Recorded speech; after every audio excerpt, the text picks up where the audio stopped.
ये सबसे प्यारा और आसान और इंटरेस्टिंग क्वेश्चन है। इस क्वेश्चन को करके ना बिल्कुल मजा आ जाएगा दोस्त।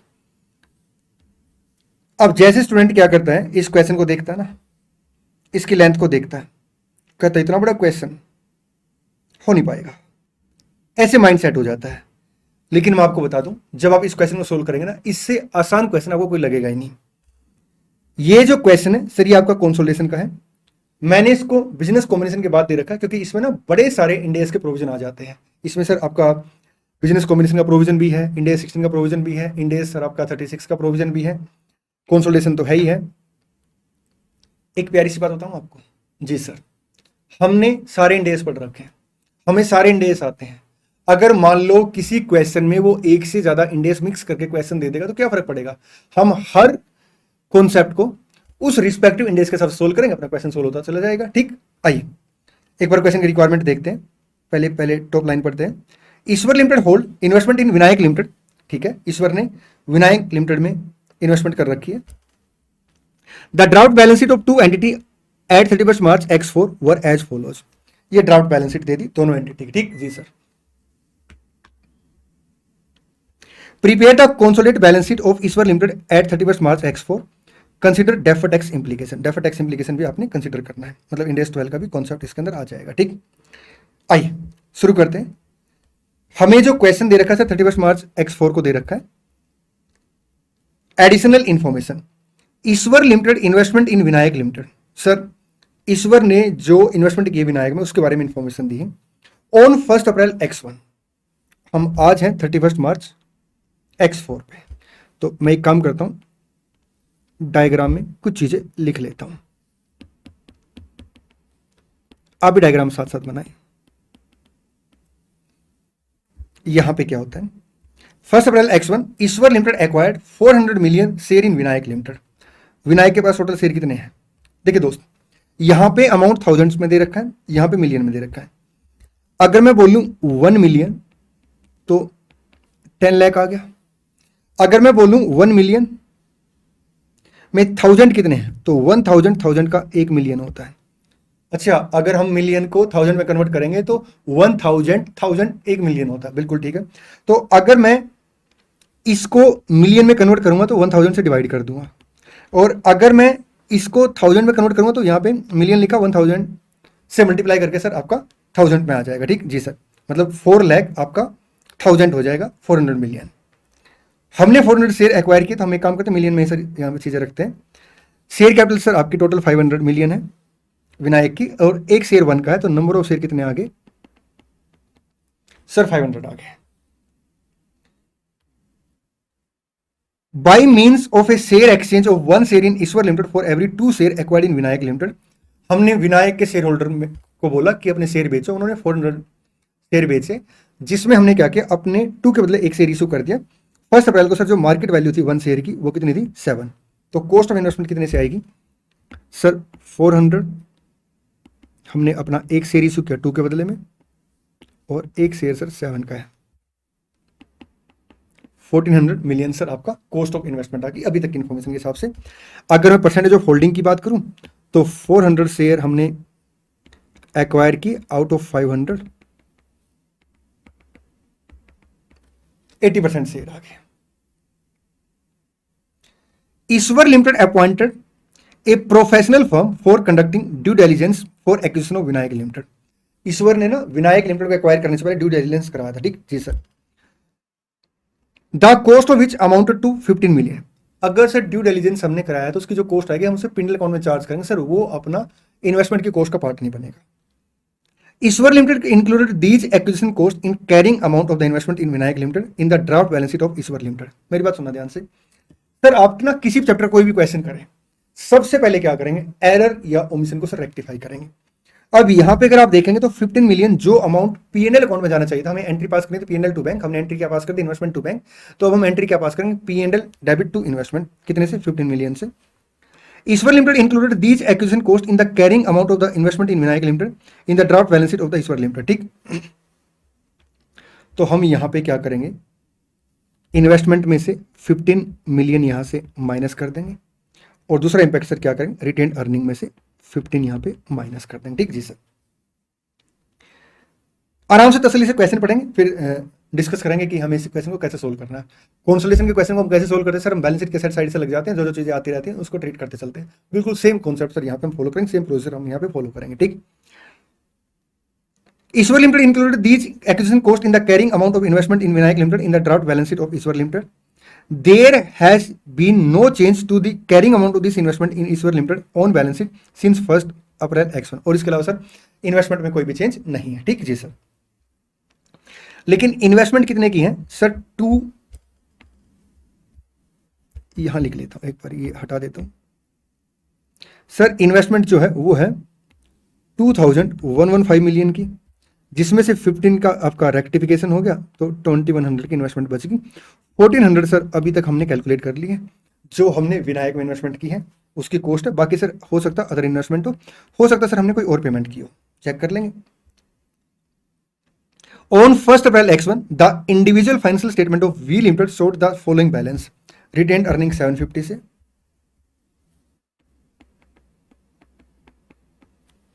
और आपका अदर कंपोनेंट ऑफ इक्विटी 25 से। रिटेन्ड अर्निंग विनायक की क्लोजिंग कितने से सर, 1050 से, और अदर कंपोनेंट ऑफ इक्विटी कितने से, 50 से।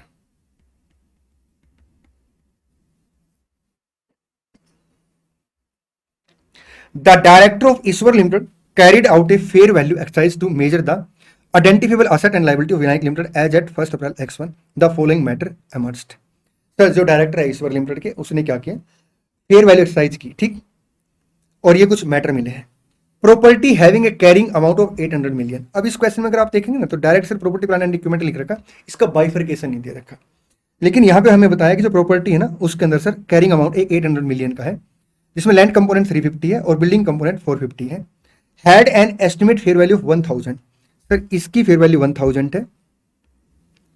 लैंड कंपोनेंट की फेयर वैल्यू सर 50 से बढ़ गई है, और बिल्डिंग कंपोनेंट की फेयर वैल्यू 150 से बढ़ गई। लेकिन सर जो बिल्डिंग कंपोनेंट है ना, इसमें हम क्या करेंगे, डेट ऑफ एक्विजिशन के बाद डेप्रिसिएशन का इंपैक्ट भी लेंगे, लेकिन लैंड के ऊपर से डेप्रिसिएशन का इंपैक्ट नहीं आएगा, ठीक। The building component of the property had an estimate useful life of 30 year at 1st April. तो हम क्या करेंगे, X1, X2, X2, X3, X3, X4 3 साल का सर डेप्रिसिएशन का इंपैक्ट लेंगे पोस्ट एक्विजिशन में फेयर वैल्यू एडजस्टमेंट पे, ठीक। चलिए, plant and equipment having a carrying amount of 600 million. ये सारी बातें किसके बारे में बता रहा सर, विनायक के बारे में बता रहा। कब, 1st अप्रैल X1 को, ठीक, 3 साल पहले। Plant and equipment having a carrying amount of 600 million had an estimate fair value of 700, ठीक है। मतलब जो आपका प्रॉपर्टी प्लांट एंड इक्विपमेंट है, इसमें तो लैंड एंड बिल्डिंग है, एक इसमें सर आपका प्लांट एंड इक्विपमेंट है जिसका कैरिंग अमाउंट 600 था उस टाइम पे, और had estimated fair value 700 million. The estimated remaining useful life of this plant at 1st April X1 was 4 year. Sir जो रिमेनिंग यूजफुल लाइफ थी वो 4 ईयर थी, ठीक है। तो 3 साल बीत गए, तो 100 पे 3 साल का डेप्रिसिएशन सर आपका 75 आ जाएगा, पोस्ट एक्विजिशन में उसका इंपैक्ट आ जाएगा, ठीक जी सर। एक बात और मैं आपको बता दूं सर, डेट ऑफ एक्विजिशन पे जो फेयर वैल्यू और कैरिंग अमाउंट का डिफरेंस होता है, उसके ऊपर हम डेफर्ड टैक्स कैलकुलेट करते हैं जी सर। तो सर जैसे जैसे वो अमाउंट रिवर्स होगा ना, डेफर्ड टैक्स का अमाउंट भी सर साथ साथ रिवर्स होता चला जाएगा, ठीक जी सर। जैसे हम इंडस्ट्रियल में बोलते हैं ना, जहां जहां तू चलेगा तेरे साई की तरह मैं चलूंगा। ये बात कौन कहता है, डेफर्ड टैक्स कहता है रिस्पेक्टिव आइटम को, कि रिस्पेक्टिव आइटम जहां जाएगी डेफर्ड टैक्स उसके साथ चलेगा, ठीक, अगर वो परमानेंट डिफरेंस नहीं है तो। None of this plant and equipment had been disposed of between 1st April to 31st March, ठीक है, कोई प्लांट से डिस्पोज नहीं हुआ। On 1st April X1, sir एक बात बताओगे, मैंने कहा हाँ जी, अगर सर प्लान डिस्पोज होता तो क्या होता सर, जो प्रॉफिट और लॉस कैलकुलेट हो रहा होता वो कैरिंग अमाउंट के हिसाब से कैलकुलेट हो रहा होता, स्टैंड अलोन के हिसाब से। लेकिन हम सर क्या करेंगे सर, फेयर वैल्यू के हिसाब से प्रॉफिट और लॉस कैलकुलेट करेंगे, क्योंकि कंसोलिडेशन में सर फेयर वैल्यू एडजस्टमेंट भी आ जाती है। On 1st April X1 the notes to the financial statement of Vinayak limited disclose contingent liability, ठीक है। On 1st April X1 the fair value of this contingent liability was reliably measured at 30 million. तो हम लोग क्या करेंगे, exception rule के तहत sir इसे 30 मिलियन से रिकॉर्ड कर लेंगे। The contingency was resolved in the year end 31st March X2 and no payment were required to be made by Vinayak limited in respect of this contingent liability. तो इसे क्या करेंगे, रिवर्स कर देंगे, डेफर्ड टैक्स का impact भी साथ साथ सर रिवर्स कर देंगे, ठीक। The fair value adjustment have not been reflected in the individual financial statement of Vinayak limited in the CFS. The fair value adjustment will be regarded as temporary difference for the purpose of computing deferred tax. The rate of deferred tax to apply to temporary difference of 20%. Sir एक बात बताओ, मैंने कहा हाँ जी sir. आप ना जैसे जैसे यहाँ पे फेयर वैल्यू की बात कर रहे हो, आप साथ साथ डेफर्ड टैक्स की बात कर रहे हो। आपको क्या पता इसमें डेफर्ड टैक्स की बात करनी? क्वेश्चन में देखिए लास्ट में लिख रखा था उसमें ना, इसका मतलब सर वो कहीं ना कहीं हमें टैक्स का रेट देगा ही देगा, इसलिए मैं साथ साथ डेफर्ड टैक्स की बात भी कर रहा था। ठीक, चलिए अब मैं यहाँ पे रुक के आपसे एक बात पूछूंगा, क्या इस क्वेश्चन में अभी तक कोई नई चीज मिली है? नहीं सर। डेट ऑफ एक्विजिशन में फेयर वैल्यू एडजस्टमेंट हम करते हैं, पोस्ट एक्विजिशन में फेयर वैल्यू का इंपैक्ट लेते हैं, डेफर्ड टैक्स का इंपैक्ट आता है। सर कोई नई चीज नहीं है। बिल्कुल ठीक है। हाँ एक नई चीज हो सकती है कि एक एरर हो रखी है यहाँ पे, वो बहुत आसान सा पॉइंट है सर, बिल्कुल बेसिक सा कॉन्सेप्ट है वो। ठीक, चलिए। The director of Ishwar limited use the proportion of net asset method when measuring the NCI in Vinayak limited in the consolidated balance sheet. Sir NCI को आपका प्रोपोर्शनल बेस पे लेता है।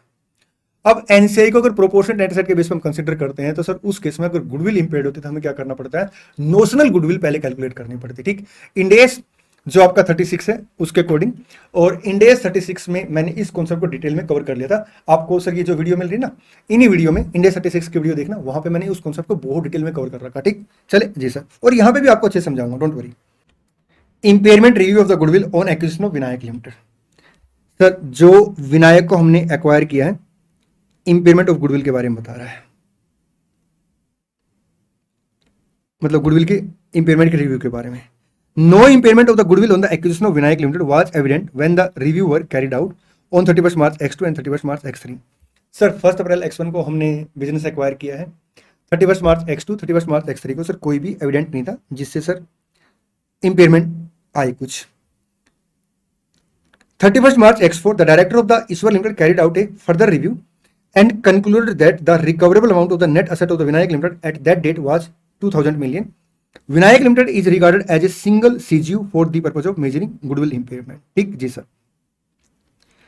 सर ये बात मैंने अभी कुछ देर पहले बोली थी, मैं फिर से रिपीट कर देता हूं। अगर किसी क्वेश्चन में ना एक से ज्यादा इंडेस आते हैं ना, तो आपने पता क्या करना, रिस्पेक्टिव इंडेस के प्रोविजन लगाने। तो हम यहाँ पे क्या करेंगे सर, नोशनल गुडविल कैलकुलेट करके इंपेयरमेंट का कॉन्सेप्ट लगा देंगे और सर आगे बढ़ जाएंगे।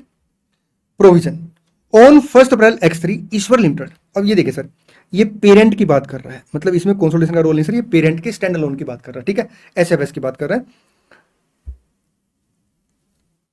सेपरेट फाइनेंशियल स्टेटमेंट की बात कर रहा है।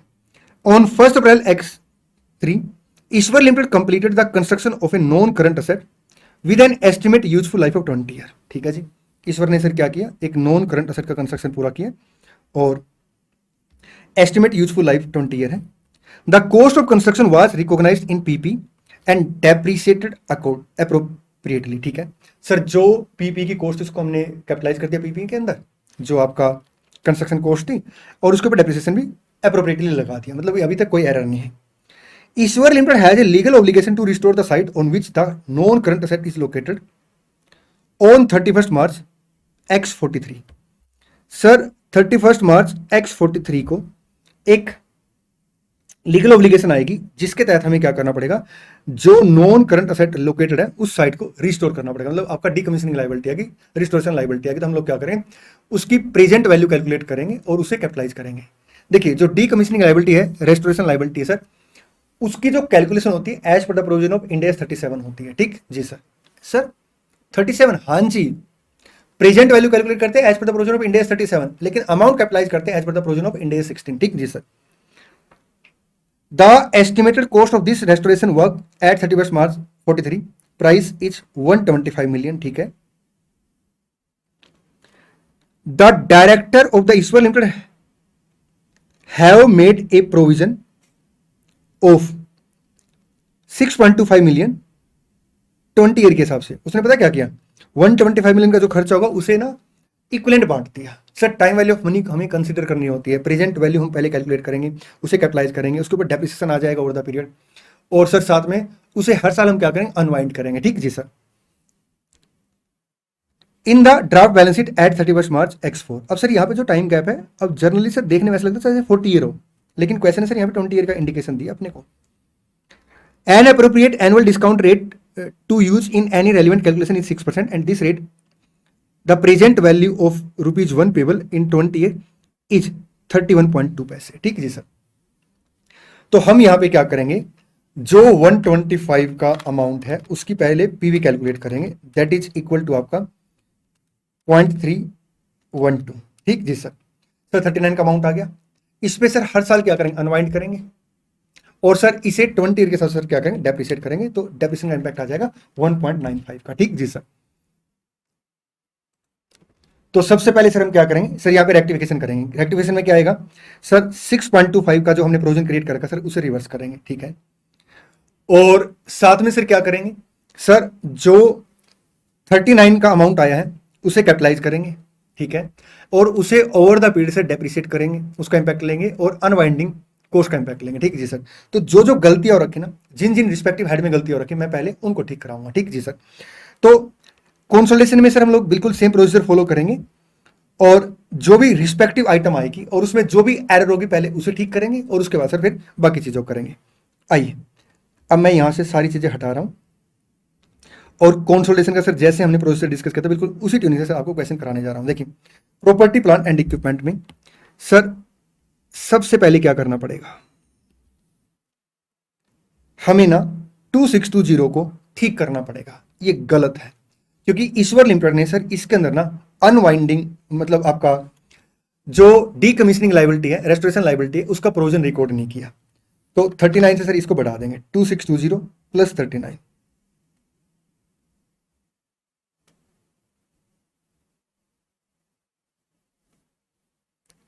ये देखिए 2620 प्लस आपका 39, पहले तो करेक्शन करेंगे। ठीक जी सर।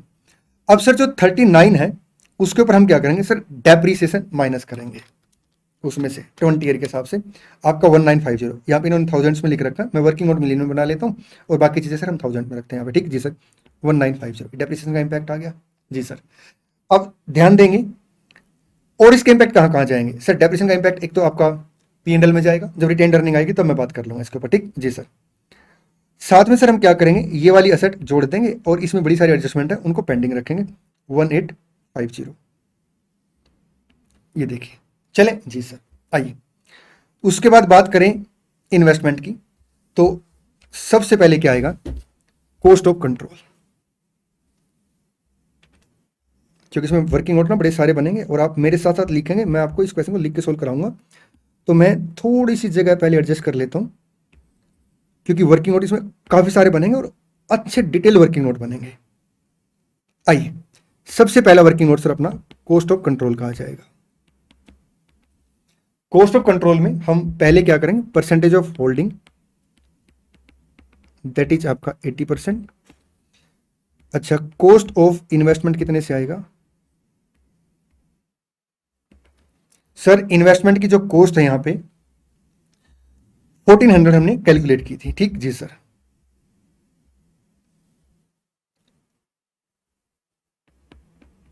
और बैलेंस शीट में 2115 माइनस 1400 माइनस सर 15 की जो आपने मिस्टेक कर रखी थी उसको आप क्या करेंगे सर, हटा देंगे।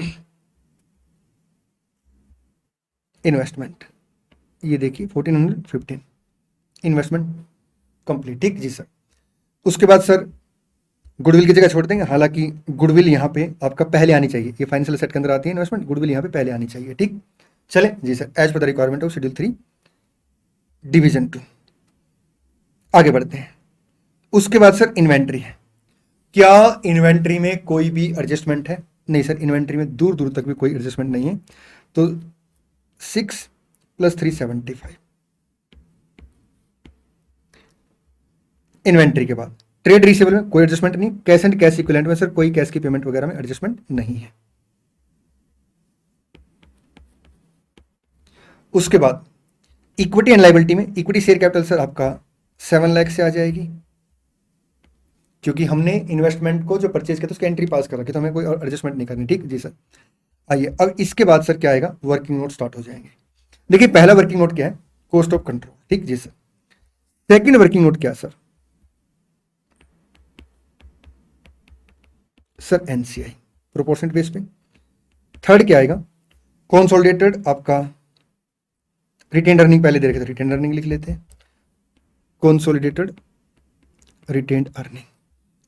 अब कंसोलिडेटेड रिटेन अर्निंग में सर मैं क्या करूंगा, जो जो एरर है पहले उसको ठीक करता हूं, जो in relation to only Ishwar limited है।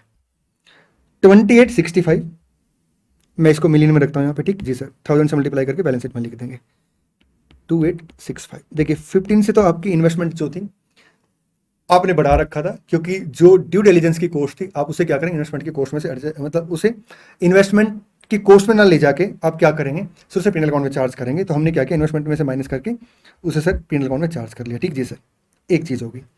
दूसरा, यहां पे अगर आप देखेंगे तो आपने 6.25 का प्रोविजन क्रिएट कर लिया, जो कि गलत है। तो हम क्या करेंगे, 6.25 से सर जो हमने प्रॉफिट कम कर रखा था, प्रॉफिट को बढ़ा देंगे। और इसका दूसरा इंपैक्ट कहां पे जाएगा सर, प्रोविजन को आप रिवर्स कर देंगे। तो प्रोविजन जब हम लिखेंगे तो यहाँ पे 6250 इसको खत्म कर लेंगे। ठीक जी सर, आगे बढ़े। हाँ जी, उसके बाद सर क्या आएगा, सर जो आपने एडिशन किया है ड्यू टू आपका रेस्टोरेशन कॉस्ट, उसको हम क्या करेंगे सर, उसके ऊपर डेप्रिसिएशन चार्ज करेंगे, जो कि आपका 19 मिलियन में ना 1.95 आ गया। बिल्कुल ठीक है सर। सर 39 का जो अपना प्रोविजन था उसके ऊपर हम अनवाइंडिंग कॉस्ट रिकॉर्ड करेंगे, फाइनेंस कॉस्ट, इंटरेस्ट कॉस्ट, और वो रेट आपका 6% है, सॉरी 2.34। देखिए ये डेप्रिसिएशन का इंपैक्ट है, ये आपका अनवाइंडिंग है। ठीक जी सर, चले जी सर, ये कुछ एरर थी जिनको हमने क्या किया, रेक्टिफाई कर लिया। तो सबसे पहले सर क्या करेंगे, जब भी कोई चीज लिखे आप, अगर एरर या ओमिशन है तो उसको हम रेक्टिफाई करेंगे। आइए आगे बढ़ते हैं। उसके बाद सर आपका other component of equity 1250 consolidated,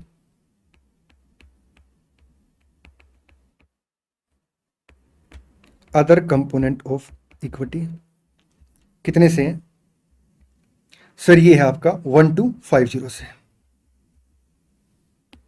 मैं जैसे इस क्वेश्चन को ना क्लास में सोल्व कराता हूं, तो मैंने ना प्रॉपर क्लास में सॉल्यूशन करा रखा है इसका, बट वो सॉल्यूशन मैं लेके नहीं आता क्योंकि उसमें फिर वो टिक होता रहता है, स्टूडेंट ना साथ साथ लिखते नहीं है। मैं चाहता हूँ इस क्वेश्चन को आप लिखें यहाँ पे साथ साथ ना। तो 1250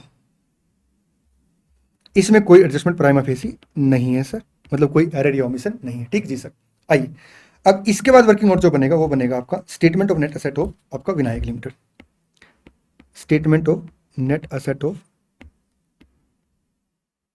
विनायक लिमिटेड,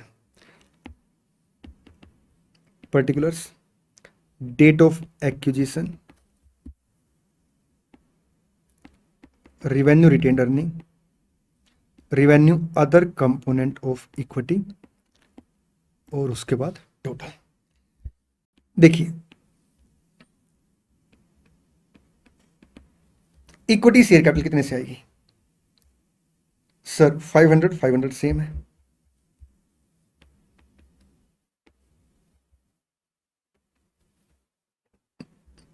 रिटेन्ड अर्निंग की बात करें 750 1050,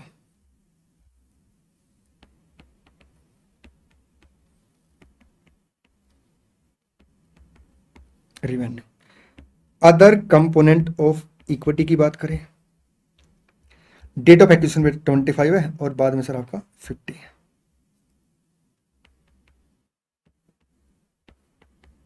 ये सब कुछ सर आपका इन मिलियन लिखा हुआ है, rupees in million.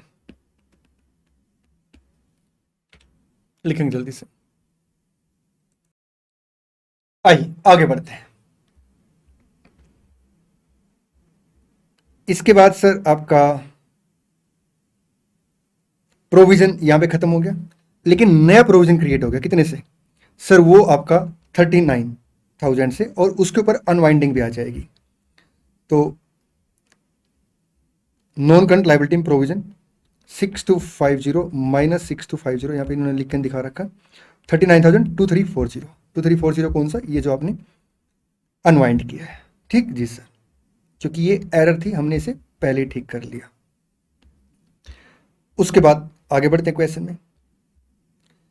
Sir long term borrowing, हालांकि लॉन्ग टर्म बोरोइंग पहले आती है सर, जोड़ के दिखा दें, कोई एडजस्टमेंट नहीं है। डेफर्ड टैक्स सर इन दोनों को जोड़ देंगे और इसमें सर जो भी एडजस्टमेंट होगी उसका इंपैक्ट ले लेंगे। ठीक जी सर, तो लॉन्ग टर्म बोरोइंग आ गई, डेफर्ड टैक्स सर अभी पेंडिंग रखते हैं। चलिए जी सर, चलिए trade payable short term borrowing में सर कोई एडजस्टमेंट नहीं है, जोड़ के दिखा देंगे simple. Trade payable short term borrowing अब ये देखिए सर, ये जो क्वेश्चन है, एक मेजर क्वेश्चन सर अपना तैयार हो गया है, सॉल्यूशन भी काफी सारे पार्ट हो गए। सिर्फ अब हमें क्या करना है, statement of net asset of subsidiary company में पहुंचना है। ठीक जी सर। अब इसके अंदर सर क्या क्या एडजस्टमेंट है, आइए। एक तो सर एरर थी कॉस्ट ऑफ इन्वेस्टमेंट में, उसका इससे कोई लेना देना नहीं, हमने उसको ठीक कर दिया जी सर। टाइम एडजस्टमेंट यहां पे है नहीं, डिविडेंड यहां पे है नहीं, सिर्फ क्या है, फेयर वैल्यू एडजस्टमेंट है और उसका डेफर्ड टैक्स का इंपैक्ट है। तो सबसे पहले सर क्या आएगा, plus minus fair value adjustment. आई अगर फेयर वैल्यू एडजस्टमेंट की बात करें तो सर प्रॉपर्टी में लैंड एंड बिल्डिंग है, जिसमें लैंड सर 350 से और बिल्डिंग सर आपका 450 से है। तो यहां पे 200 से फेयर वैल्यू बढ़ेगी 50 और आपका 150। सर लैंड की वैल्यू 50 से बढ़ेगी, बिल्डिंग की वैल्यू सर 150 से बढ़ेगी। और क्योंकि जो बिल्डिंग है इसके ऊपर हमें क्या करना पड़ेगा, post acquisition depreciation fair value के हिसाब से कंसीडर करना पड़ेगा। और यहां अगर आप देखेंगे तो लाइफ कितनी है, 30 ईयर है, तो 3 ईयर सर बीत गए डेट ऑफ एक्विजिशन के बाद। तो 150 डिवाइड बाई 30 इंटू 3, सर 15 का इंपैक्ट आ जाएगा एडिशनल डेप्रिसिएशन के रूप में। तो 5-6 लाइनें और छोड़ दें क्योंकि यहाँ पे बड़ी सारी एडजस्टमेंट है। माइनस आएगा एडिशनल डेप्रिसिएशन ऑन बिल्डिंग, कितने से, 15 से। 150 30 इंटू 3, ये रिटेन्ड अर्निंग में एडजस्ट होगा एडिशनल डेप्रिसिएशन। आइए इसके एडजस्टमेंट करते हैं। 50 प्लस 150 माइनस सर आपका 15, 50 प्लस 150 200 माइनस 15,000। ठीक चले जी सर, चलिए ये हम साथ साथ बैलेंस शीट में लिखते हुए चलेंगे। ये पॉइंट सर अपना पूरी तरह से हो गया है। Plant and equipment sir carrying amount 600 से है, फेयर वैल्यू 700 से है। तो प्लांट एंड इक्विपमेंट की जो फेयर वैल्यू है 100 से बढ़ेगी। इसके ऊपर जो एडिशनल डेप्रिसिएशन आएगा,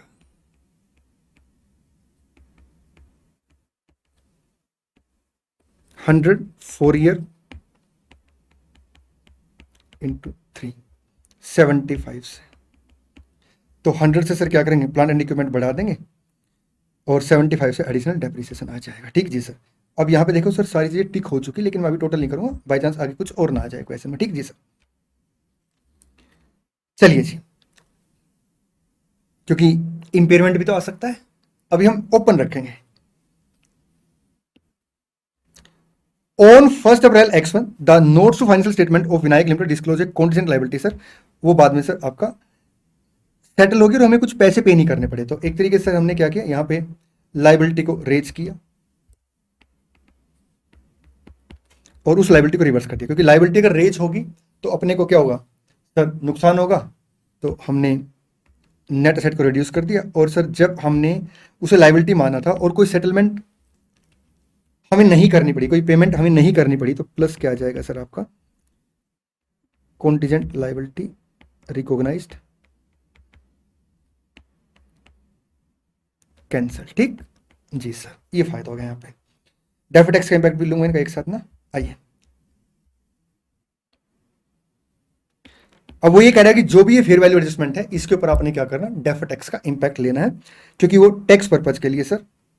ये देखिए, the fair value adjustment have not been reflected in the individual financial statement. ठीक है, in CFS the fair value adjustment will be regarded as temporary difference. Tax purpose के लिए सर वो टेम्परेरी डिफरेंस है। अब यहां पे अगर आप देखेंगे तो सर ये टेम्परेरी डिफरेंस अराइज हुए हैं। असेट की वैल्यू बढ़ेगी, फ्यूचर में मैं खर्चा मांगूंगा वो डिसअलाउ कर देंगे। ठीक जी सर। तो टैक्सेबल टेम्परेरी डिफरेंस सर एक लायबिलिटी है, फ्यूचर में अगर पे करूंगा तो सर वो अलाउ कर देंगे सर आपका डिडक्टेबल टेम्परेरी डिफरेंस। तो नेट आपका टेम्परेरी डिफरेंस कितने से आ गया, 50 प्लस 150 प्लस 100 माइनस 30 सर 270 से। तो यहां पे DTL बन जाएगा 270 इंटू आपका 20% 54 से। ठीक जी सर। अब ये जो 54 का DTL बनेगा, तो मैं क्या करूंगा सर, 54 का DTL, क्योंकि DTL का हमने टोटल नहीं किया था ना जी सर, इसमें 54,000 ऐड कर दूंगा। ठीक जी सर। अब यहां पे जो ये टेम्परेरी डिफरेंस सर आगे चल के रिवर्स हुए हैं, उतना डेफर्ड टैक्स लायबिलिटी हम रिवर्स कर देंगे। 15 75 30 अपोजिट है इसके, 60 इंटू सर आपका 20% 12 से सर क्या हो जाएगा यहाँ पे आपका रिवर्सल ऑफ डीटीएल आ जाएगा, नहीं माइनस नहीं प्लस हो जाएगा, फायदा होगा, रिवर्सल ऑफ डीटीएल 12 से। ठीक जी सर। और कोई एडजस्टमेंट सर? और कोई एडजस्टमेंट इसमें नहीं है, तो एक काम करते हैं सर, अब इनको ना टोटल के कॉलम में लिख लेते हैं।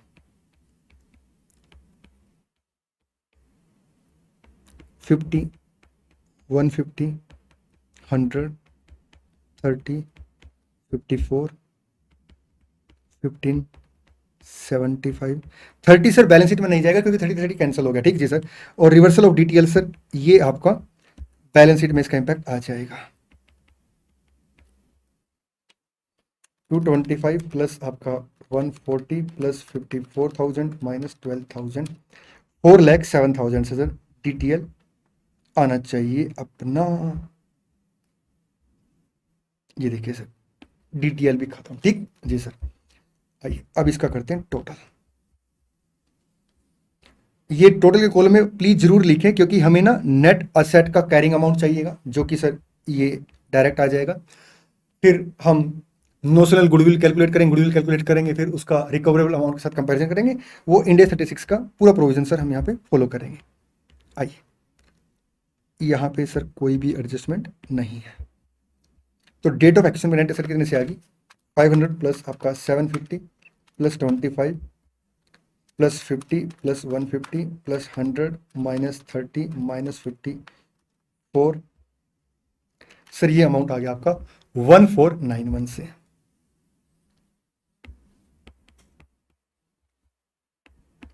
ये अमाउंट सर अपना आएगा 300 minus 15 minus 75 plus 30 plus 12, sir 252 से। अब ये जो 252 का अमाउंट है सर ये किस किस में बढ़ जाएगा? सर आपका पेरेंट में,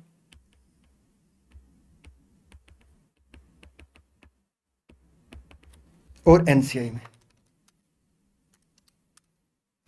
201.60 50.40, सर यहाँ पे ये जो अमाउंट आएगा 25 है,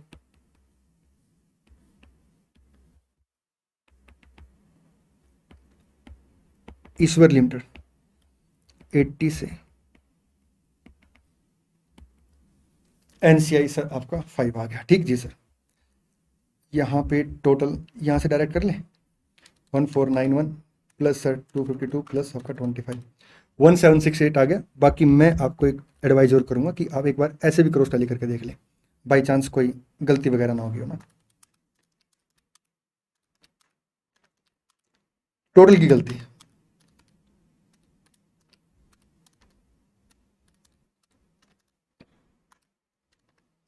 सर, टैली हो गया। ठीक जी सर। लिखेंगे फिर हम इसकी पोस्टिंग करेंगे। आइए अब क्या करेंगे सर, अब हम इसकी पोस्टिंग करेंगे। 1491 नेट असेट है, 1491 नेट असेट है। यहाँ पे सर आपका एनसीआई आ जाएगा 1491 इंटू 20%, क्योंकि प्रोपोर्शनेट ऑफ नेट असेट है। 1491 इंटू आपका 20%, सर ये आ गया 298.20।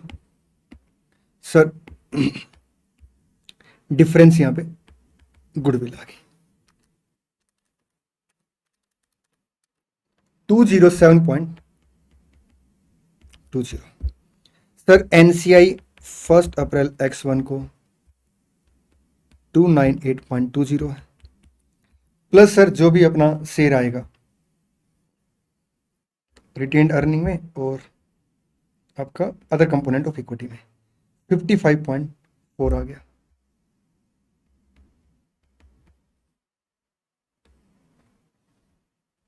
इसमें कोई इम्पेयरमेंट वगैरह अगर होगा तो देखते हैं, लेकिन गुडविल जो इम्पेयर्ड है सर वो एनसीआई में एडजस्ट नहीं होगी, क्योंकि गुडविल सर यहाँ पे प्रोपोर्शनेट है। 353.6। अभी सर हम इसकी पोस्टिंग नहीं करेंगे। ठीक जी सर।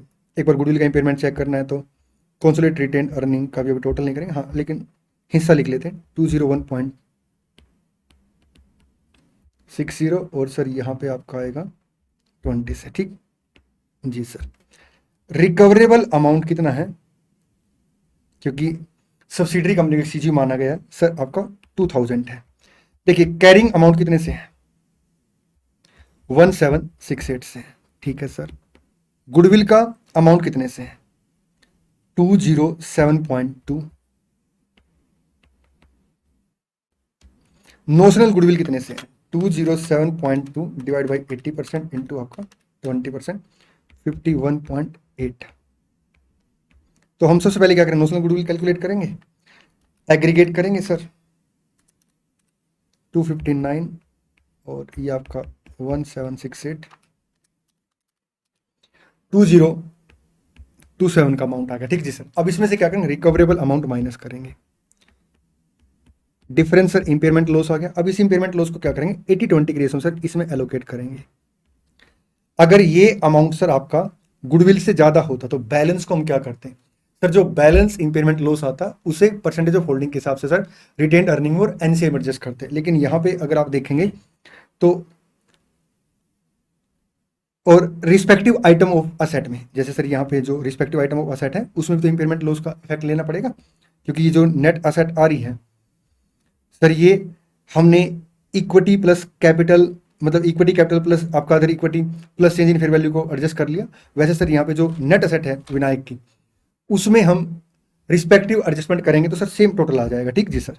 चलिए, तो यहाँ पे 27 की गुडविल इंपेयर्ड हुई है इंटू 80% सर आपका 21.60 इसके साथ एडजस्ट कर देंगे, और बैलेंस सर ये तो इसकी कोई रेलिवेंसी है नहीं, 207.2 माइनस 21.6 सर गुडविल आ जाएगी 185.6 से 21.6 से सर हमने क्या किया, गुडविल को इंपेयर्ड कर दिया। अगर सर यहाँ पे जो इंपेयरमेंट होता ना, मेरी बात फिर से सुनिए, 259 से ज्यादा होता तो हम क्या करते हैं सर, जितना ज्यादा इंपेयरमेंट होता तो उतना सर हमें असेट में भी इंपैक्ट डालना पड़ता, और असेट में फिर हम ये देखते हैं कि ये जो असेट सर हमने यहाँ पे मर्ज की है, इसमें से किस किस के ऊपर इंपेयरमेंट ऑफ असेट का इंडेक्स लगेगा, उसके साथ सर हम क्या करेंगे सर, एलोकेट करेंगे। बात समझ में आई जी सर। और दूसरा इंपैक्ट सर कहाँ पे लेंगे, एक आपका रिटेन्ड अर्निंग में और एक आपका एनसीए में to the extent of percentage of holding. लेकिन अब यहाँ पे सिर्फ गुडविल इंपेयर्ड हुई है, और क्योंकि प्रोपोर्शनल गुडविल है तो हम उसका इंपैक्ट रिटेन्ड अर्निंग के अंदर ही ले लेंगे। चलें जी सर, आइए, तो फाइनल गुडविल कितने से आ गई, 185.60। आइए मैं क्या करके आपको टिक कराता हूँ, गुडविल 185.60, एनसीआई में कोई चेंज नहीं आएगा, 353.60,